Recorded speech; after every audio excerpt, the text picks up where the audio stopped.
You're watching Rebuild Projects. All right, we got the bow up front, and it's next to the workstation, ready to go.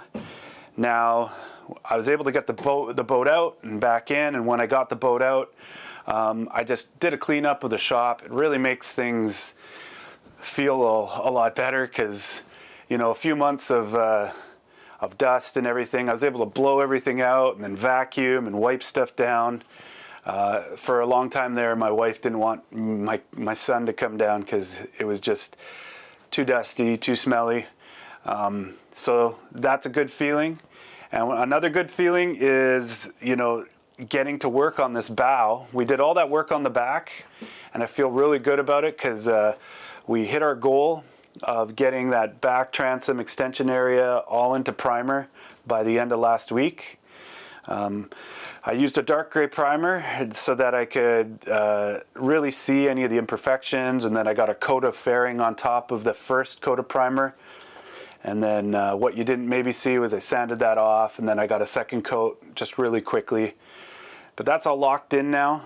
It's all set, so we can set it and forget it for a while and just concentrate on this front bow, which is, I'm super ready to go. Once again, we cut off the old bow, about 12 inches by 6'6". And what we're going to do is we're going to make some framing, just with some 2x4s that I have kicking around. And once it's framed enough to be able to take the old bow section and move it forward about 8 inches, 10 inches, and up 16 inches, because we want to bring it to just below the top cap or the bow cap, and that's going to establish a new height.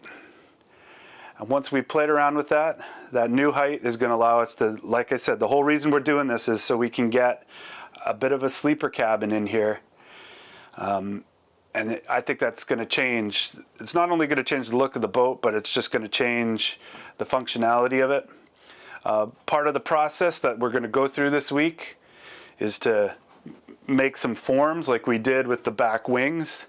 I'm going to use some, it's called door skin, but it's a 1/8 inch flexible plywood.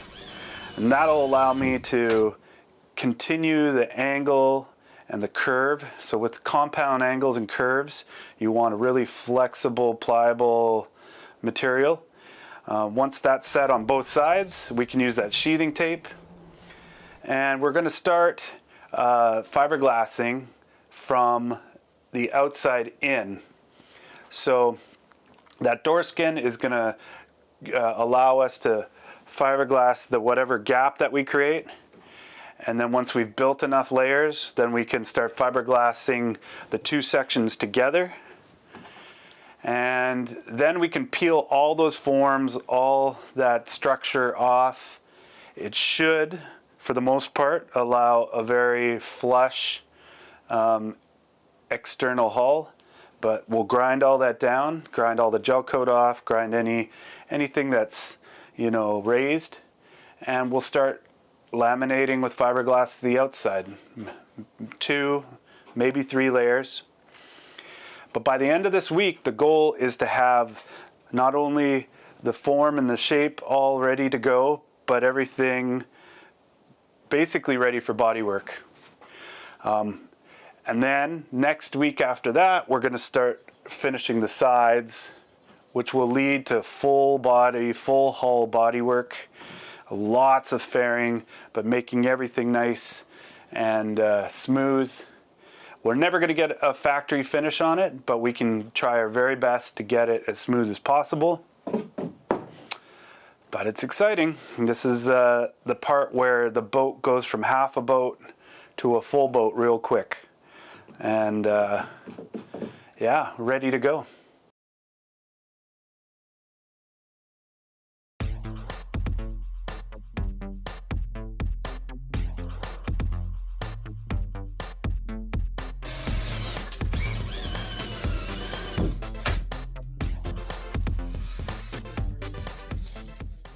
So let's quickly review what I got going on here.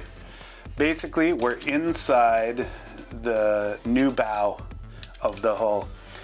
We have where I made that original cut, and that is the piece that we cut out of the old bow. And this is the new section that we are going to fiberglass. Now, you can see all the screws. The screws don't really matter. I'm gonna cut off all the screw ends here, but we're gonna start building from the outside in. And what I mean by that is all of our laminations, I'm gonna cut 3 pieces of fiberglass in the same shape that will fill in this gap in the hull. First off, we're gonna take that sheathing tape that I talked about, and we're gonna tape over top of all of this wood. Now the wood that I used is called, well, it's a 1/8 inch thick door skin. This happens to be bamboo, the product that I bought, but it's a very thin plywood. But the beauty of it is it allows you to really twist and play with the curves and the compound curves that are in this bow. So the reason I had to put so many screws in was because I started at the front and I worked my way to the back, and what it did is it locked in the angle of the bow, the front of the bow. But as you progressed, and even right now there's still some gapping, because as you're securing the wood, which is straight, and you're flexing it, it wants to pucker. So you're trying to keep that to a minimum, which I think we got. Any of these screws with the washers that I've done from the inside, I'm going to strategically do my first 2 layers of fiberglassing where they should overlap slightly, and once it's all cured, I can then take these screws out, because I want to get 2 or 3 layers to bring the thickness of the old hull flush, and then another 2 or 3 layers of full fiberglass pieces that'll extend on the old hull structure, and that'll give me 6 interior layups from inside or outside in. And then once I take those forms off from the outside, release all the screws, I can then laminate maybe 2 or 3 more layers on the outside. It's going to take about 20 yards of fabric by the time we're done, of fiberglass fabric, and probably 5 gallons, I figure, of resin to get this section completed. I'm going to say it's the biggest section other than the extension that we're going to do fiberglassing. But the goal is to get it done by the end of the week so that all the forms are off, and then we can start working on those sides.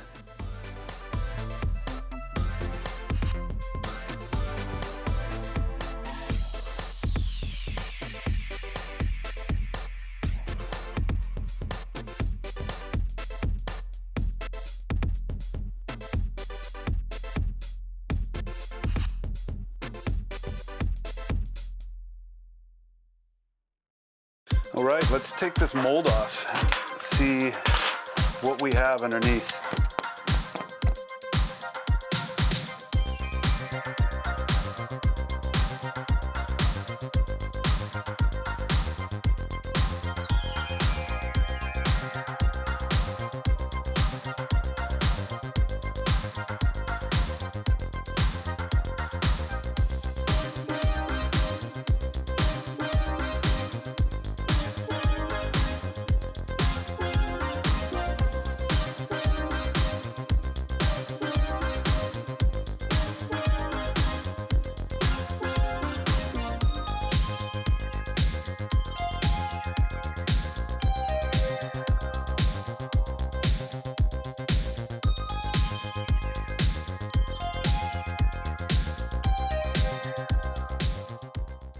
With just a little bit of 1/8 inch plywood, some sheet metal screws, a couple 2x4s.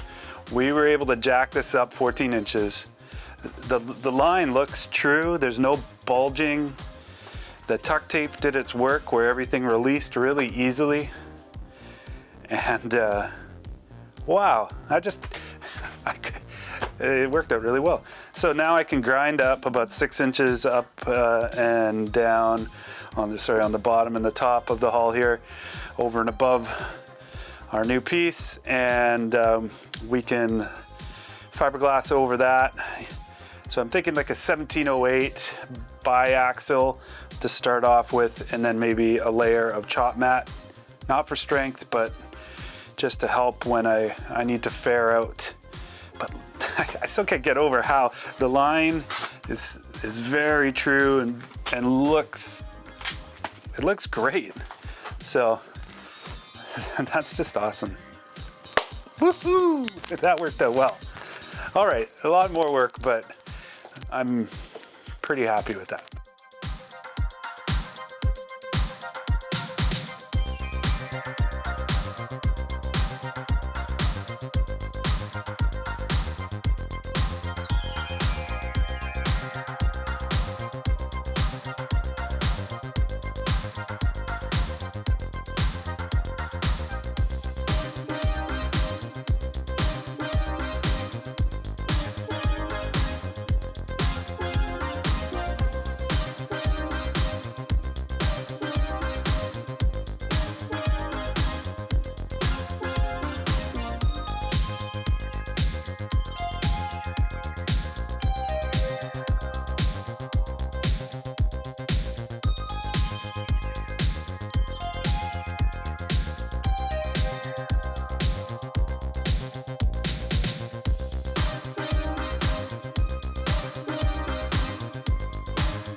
So that was a lot harder than I thought it was going to be. And it was a lot harder. You know, I thought, okay, I could get it to stick. And what I'm talking about the 1708 biaxial cloth. So that's a cloth that is woven on an axis, and it has some chop mat onto it. So I thought I could like pre-wet out the surface below, and that would help this all stick, which it did. But once I got it taped up there, it just wanted to drape down. It's a very heavy fabric, which makes it really good for strength. And that's why I'm using it for this part of the boat. But it's heavy enough that alone, it just wants to drape down, let alone when you saturate it with resin. So all I really got to do was I put a few different pieces of tape and I just started wetting it out, saturating it as much as I could from one side to the other. And then I just worked all the air bubbles out with a roller. And I think it's good. I mean, I had the best results when the resin was about halfway from kicking off. The thickness or the viscosity of that resin allowed it to stick to the hull more. But when you're working against gravity, it's really kind of, yeah, it's not that smart. So I could have wet it out on a table and had the whole thing wet out and then put it up. I'm not too sure if that would have been any easier. I could have changed the angle of the boat, let gravity work in my favor. I could have vacuum bagged, which I have never done, but I'm looking for a reason to go buy a pump. And I've watched a bunch of vacuum bagging sessions from the Duracell project. Highly recommend you check out their show. And he is a vacuum bag master now. But yeah, I don't know. Probably not the one to learn how to vacuum bag on. So it's good. It's just kicked off. I was gonna try to put a second layer on today, but I'm just afraid it'll pull the other one off before it's fully cured. So I'm gonna let this bake, turn the timer on for a couple hours. I'll come back later on after dinner, check it out, and if everything looks good, then I'll cut my pieces of chop mat. I've decided to go with a piece of chop mat about 18 inches to bridge what I just did here. And then that will be the hull lift extension fiberglassing complete.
See you next time!